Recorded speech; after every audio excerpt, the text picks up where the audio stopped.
Oi, boa noite, queridos.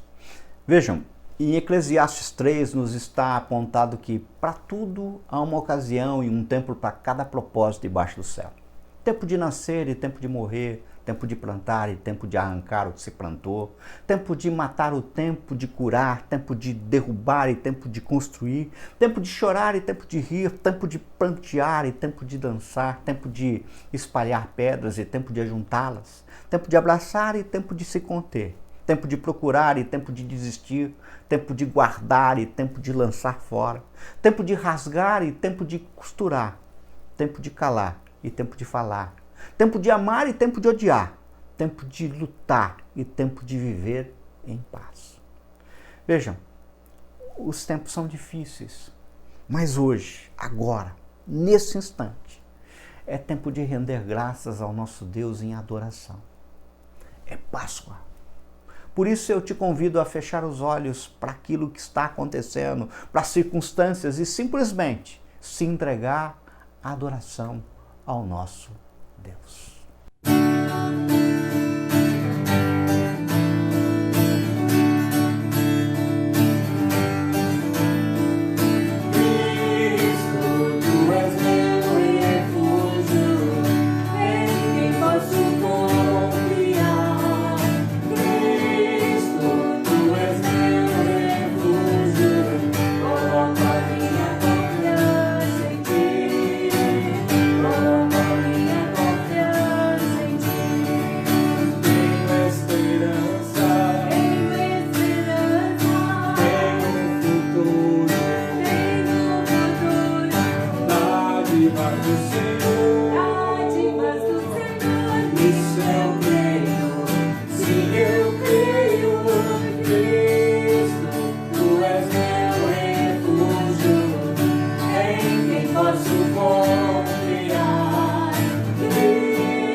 Queridos, eu tenho certeza, aliás, como já ouvi dos lábios do pastor Hernandes Dias Lopes, e você já deve ter ouvido também, que as melhores notícias que o mundo já ouviu vieram de um túmulo vazio.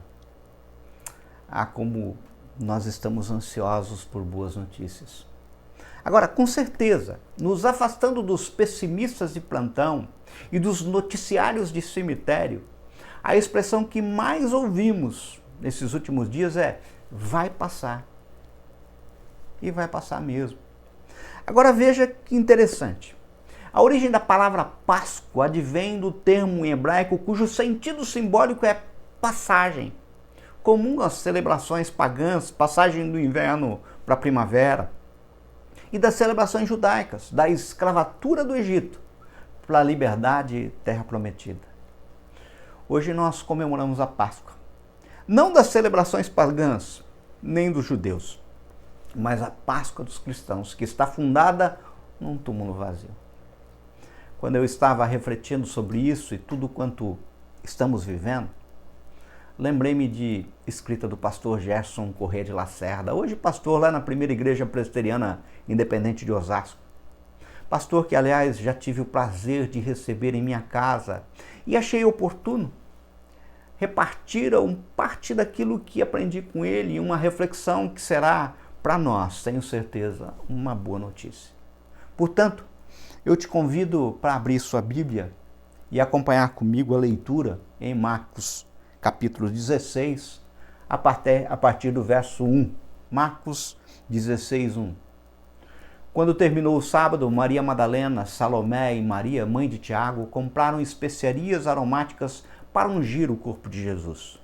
No primeiro dia da semana, bem cedo, ao nascer do sol, elas se dirigiram ao sepulcro, perguntando umas às outras: quem removerá para nós a pedra da entrada do sepulcro? Mas quando foram verificar, viram que a pedra, que era muito grande, havia sido removida. Entrando no sepulcro, viram um jovem vestido de roupas brancas assentado à direita e ficaram amedrontadas. Não tenham medo, disse ele. Vocês estão procurando Jesus, o Nazareno, a que foi crucificado? Ele ressuscitou. Não está aqui. Vejam o lugar onde o haviam posto. Vão e digam aos discípulos dele e a Pedro: ele está indo adiante de vocês para Galiléia. Lá vocês o verão, como lhes disse. Tremendo e assustadas, as mulheres saíram e fugiram do sepulcro e não disseram nada a ninguém, porque estavam amedrontadas. Vamos orar? Pai, fala ao nosso coração. Liberdade do teu Santo Espírito, Senhor meu Pai. É o que te clamamos, em nome de Jesus. Acho que não é preciso nem falar o quanto se faz necessário termos uma vida de oração. No caso, eu me lembro que quando da minha conversão, era muito comum reuniões de vigílias de oração. Aqui em Assis, muitos e muitos irmãos se dirigiam para recantos e matas para termos momentos de oração nas noites e madrugadas. Quando chovia, nos reuníamos no templo. Mas a intenção era de louvarmos e orarmos a Deus. Era simplesmente, como diz Pascoal Piragini, tremendo. Lembro-me com saudade de vigílias que fazíamos na Chácara Céu Azul e também daquelas que fazíamos na companhia da querida irmã Rosinha, do pastor Getúlio com seu violão, da irmã Ludim. No caso, eu lembro que era muito comum cantarmos uma canção cuja letra dizia assim: nesse dia feliz, neste santo lugar, eu marquei um encontro com Deus. Seu amor é real, sua paz gozarei.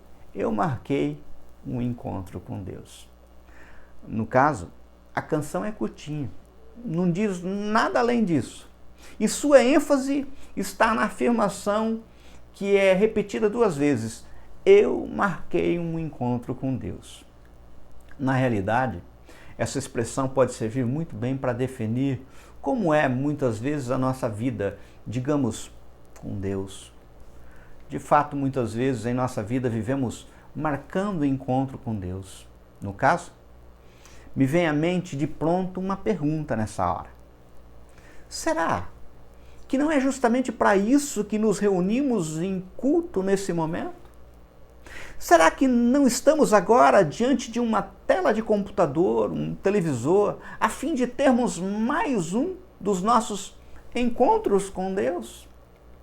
Aliás, é exatamente para isso que serve o domingo, e é essa também a utilidade desse momento. Nós poderíamos dizer que o domingo é o dia feliz, cantado na canção, no qual acostumamos a ter um encontro com Deus. Normalmente o templo é o santo lugar, onde esperamos ter alguns momentos de comunhão com o Senhor. Hoje, por causa da pandemia, do distanciamento social, de decretos, buscamos isso diante da tela do computador, do nosso celular, do nosso iPad, do nosso televisor. Depois, nos outros dias da semana, não dá muito tempo para marcar outros encontros com Deus. Temos muitos afazeres e ocupações, nem que seja só de forma remota. Precisamos trabalhar, precisamos estudar, temos metas a cumprir, uma carreira para cuidar, ou até mesmo simplesmente nos virar para sobreviver. O tempo passa rapidamente, a agitação da vida é por demais intensa. Quase ninguém tem tempo sobrando. E sabe como é, né? Deus pode esperar. Além disso, nem todos os momentos e lugares são propícios para um encontro com Deus. Nas ruas, nas fábricas, nos escritórios, nas lojas, na escola, o ambiente parece ser totalmente inadequado, impróprio. Há muito barulho, há muita agitação. Além do que, temos uma preocupação. E se alguém perceber? Se alguém notar? O que será que vão pensar ou falar? Será que é adequado? Queridos, eu não sei se vocês já se deram conta quantos agentes secretos de Deus existem em repartições, em hospitais, em escritórios, em escolas. Pessoas que são cristãs, mas que ninguém sabe que eles são. E eles não querem, não fazem questão que os outros saibam. Querem manter em segredo. Nessa situação, temos mesmo é de marcar encontros com Deus, no dia certo, no lugar apropriado, no horário certo. Se bem que pensamos que Deus se contenta com qualquer horário, até com o que sobra. Ele sabe que eu sou ocupado. Para alguns é no templo, e agora que não dá para ir no templo, é só no domingo, dia de se encontrar com Deus na frente de uma tela. Pois bem, a história da ressurreição de Jesus, que lemos no texto do Evangelho de Marcos, pode ser lida exatamente a partir dessa perspectiva. A história da ressurreição de Jesus pode ser estudada perfeitamente como a história de um encontro com Deus. Nós temos um fato. As mulheres marcaram um encontro com Jesus. O texto que lemos começa dizendo assim: quando terminou o sábado, Maria Madalena, Salomé, Maria, mãe de Tiago, compraram especiarias aromáticas para ungir o corpo de Jesus. No primeiro dia da semana, bem cedo, ao nascer do sol, elas se dirigiram ao sepulcro. Essas palavras nos transmitem a ideia bem nítida de que as mulheres haviam marcado um encontro com o Senhor Jesus. Para entender a história da marcação desse encontro, precisamos recordar rapidamente o que havia acontecido antes. Depois de desenvolver um curto ministério de 3 anos, Jesus tinha ido a Jerusalém. Era a época da Páscoa, a festa mais importante dos judeus, na qual, como já apontei, se comemorava a libertação da escravidão no Egito. Muita gente circulava pela cidade, judeus de todas as partes estavam presentes para a grande celebração. A princípio, as coisas parecem muito boas para Jesus. Ele foi recebido com todas as honras pelo povo, acolheram-no festivamente, alegremente, como se fosse um rei. Naquele domingo de Ramos, em detrimento de Jesus não vir assentado sobre um garboso cavalo branco, mas num jumentinho. A palavra nos revela que muitos estendiam em suas vestes no caminho e outros ramos que haviam cortado pelos campos. Mas muito depressa as coisas foram mudando de forma radical. No curto espaço de uma semana, apenas uma semana, Jesus deixou de ser visto como um rei e passou a ser tratado como um bandido. No curto espaço de uma semana, as multidões que gritavam Hosana, bendito que vem em nome do Senhor, passaram a gritar, crucifica-o, crucifica-o. No curto espaço de uma semana, os discípulos que tinham deixado tudo para seguir Jesus, que lhe prometeram fidelidade, afastaram-se dele e fugiram com medo. Ninguém podia imaginar que tudo aquilo fosse acontecer no curto espaço de uma semana. Na sexta-feira, por volta das 9 horas da manhã, Jesus foi crucificado. Ele tinha sido preso, julgado e condenado num processo que se desenrolara com extrema rapidez. Houve uma verdadeira luta contra o tempo para que Jesus fosse morto sem maiores delongas. Por volta das 15 horas da sexta-feira, Jesus expirou na cruz, morreu. A partir das 18 horas, começava o sagrado dia de sábado para os judeus. Dessa maneira, não houve tempo para se cuidar devidamente do defunto. Só foi possível tirá-lo da cruz e depositá-lo num túmulo. Mas o encontro foi marcado. As mulheres marcaram um encontro para logo depois do sábado. Um encontro para que o corpo morto de Jesus fosse tratado de acordo com os costumes da época. Temos diante de nós as circunstâncias do encontro. Quando nós lemos com atenção o texto do Evangelho de Marcos, podemos perceber todas as circunstâncias desse encontro. Em primeiro lugar, foram feitos todos os preparativos adequados para o encontro. O texto bíblico diz que as mulheres compraram perfumes, aromas, para perfumarem o corpo de Jesus. Era esse o tratamento que os judeus dispensavam para os seus mortos. E as mulheres se preocuparam em cuidar do corpo de Jesus de acordo com as normas e os bons costumes da época. Em segundo lugar, foi marcado o dia do encontro. O texto bíblico diz que as mulheres foram ao encontro do corpo morto de Jesus no domingo, bem cedo, ao nascer do sol. Não havia sido possível realizar o encontro antes disso. Os judeus tinham leis rigorosas a respeito do sábado. O sábado era dedicado a Deus de modo integral e exclusivo.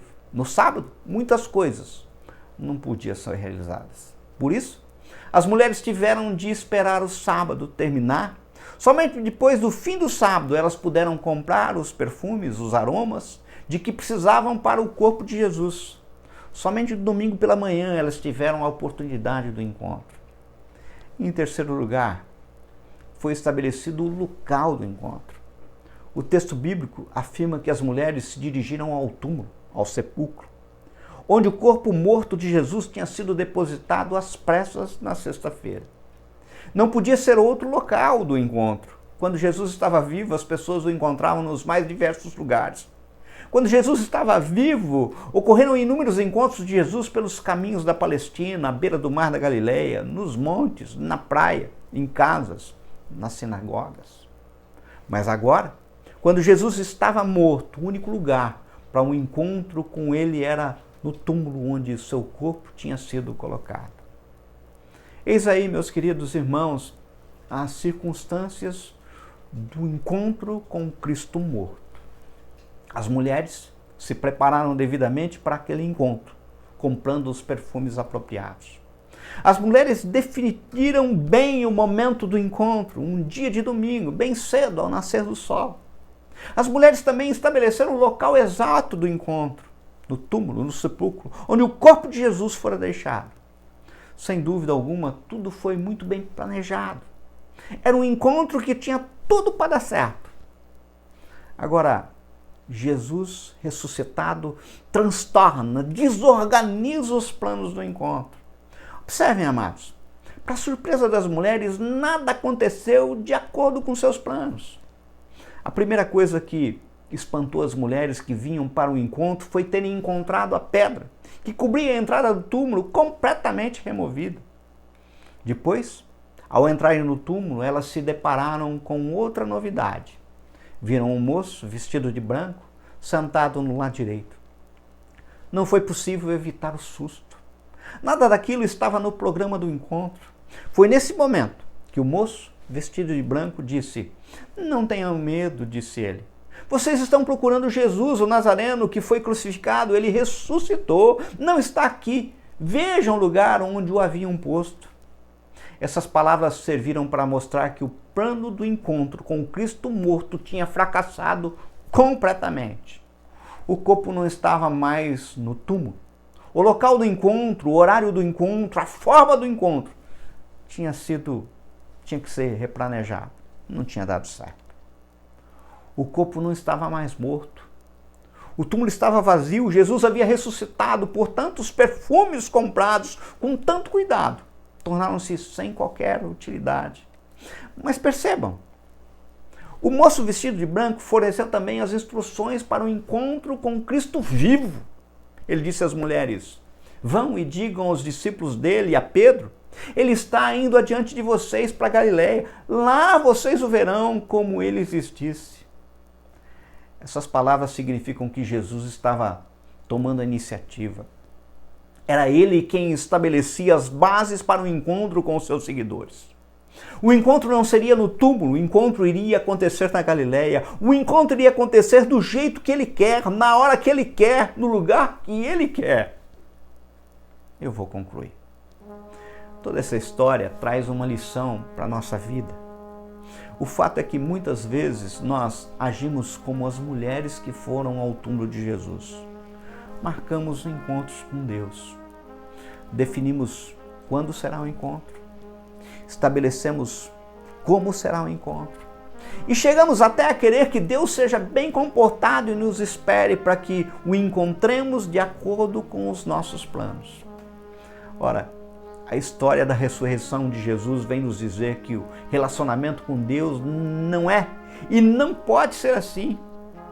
Com Cristo vivo, as coisas são muito diferentes. Não somos nós que marcamos o encontro com Deus. Ao contrário, Deus é quem toma a iniciativa. É Ele quem marca os encontros conosco. Não nos encontramos com Deus em túmulos, no meio da morte e da desolação. Em Jesus, Deus está vivo e vai adiante de nós para Galiléia. Aleluia! Nós nos encontramos com Ele em meio às atividades normais da vida.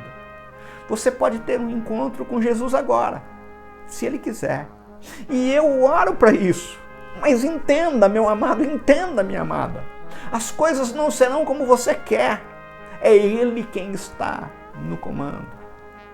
O Evangelho de Mateus acrescenta um final à narrativa de Marcos. Diz que os discípulos foram para Galiléia e ali se encontraram com Jesus. Nessa ocasião, Jesus lhes disse: foi-me dada toda a autoridade no céu e na terra, portanto, vão e façam discípulos de todas as nações, batizando-os em nome do Pai e do Filho e do Espírito Santo, ensinando-os a obedecer tudo o que eu lhes ordenei, e eu lhes estarei sempre com vocês, até o fim dos tempos. Mateus 28, 18 a 20. Isso é simplesmente maravilhoso. Quando nós nos encontramos com Cristo vivo, as coisas são exatamente dessa maneira. Ele fica conosco, Ele permanece conosco todos os dias.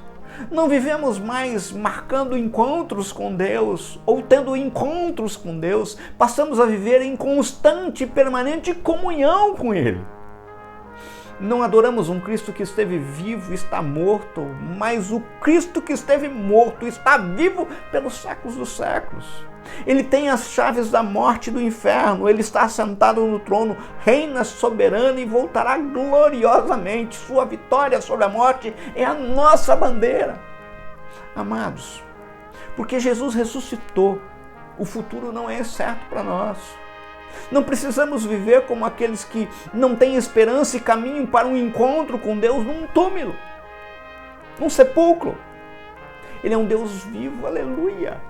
Um Deus que já nos encontrou e está conosco, fica conosco, jamais nos abandona. Ele é Emanuel. Vamos orar. Pai, simplesmente maravilhoso poder te chamar de Pai. Temos um Deus soberano, onisciente, onipresente, onipotente. Um Deus que nenhuma expressão poderia definir, mas se contenta em que o chamemos de Pai. O que te pedimos nesse momento, nessa hora, é que o Senhor se manifeste a todos que ouviram essa mensagem. Que o Senhor encontre com cada um de uma forma muito, mas muito especial. Embora isso seja até um pleonasmo, pois é impossível um encontro contigo que não seja especial.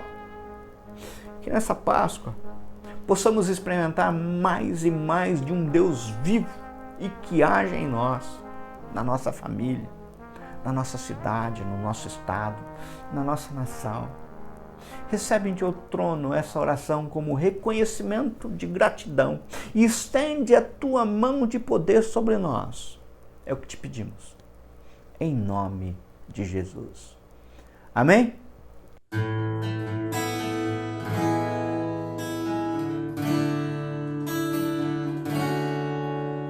Mesmo que às vezes tenhas que passar por aflições, saiba que eu venci o mundo e assim como eu te fiz vencedor, e no vale por cantarei, junto a ti eu estarei. O Senhor me fez cantarei, mas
Queridos, no culto da semana passada, nós lançamos um desafio para toda a igreja em nos entregarmos mais e mais à oração.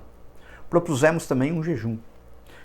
Foi simplesmente lindo ver a participação dos irmãos e ouvir sobre tudo quanto Deus já fez, está fazendo e com certeza ainda vai fazer. Pessoas ligando uma para as outras com palavras de conforto, de oração. Isso reflete um Deus vivo, um Deus presente conosco. Então, eu quero agora, junto com vocês, orar e entregar aos pés do Senhor todas as nossas orações. Toda essa semana, esse momento de adoração. Certeza de que isso se tornará uma prática. Vamos orar? Senhor, nosso Pai, recebe no teu trono nossas orações e jejum. Recebe como expressão de ação de graça pelo Deus que tu és em nossa vida. Continua a olhar-nos com o vosso olhar de graça e misericórdia. É o que te pedimos, em nome de Jesus. Amém. Meu convite para você é que você continue em oração, apresentando nossos enfermos, nossas equipes de saúde, nossas famílias, nossos governantes, a nossa nação diante de Deus. Que a graça do nosso Senhor Jesus Cristo, que o imenso amor de Deus e a consolação do Espírito Santo esteja com todos vocês, Israel de Deus, espalhado na face da terra, hoje e todo sempre. Amém, amém e amém. Feliz Páscoa a todos. Deus os abençoe.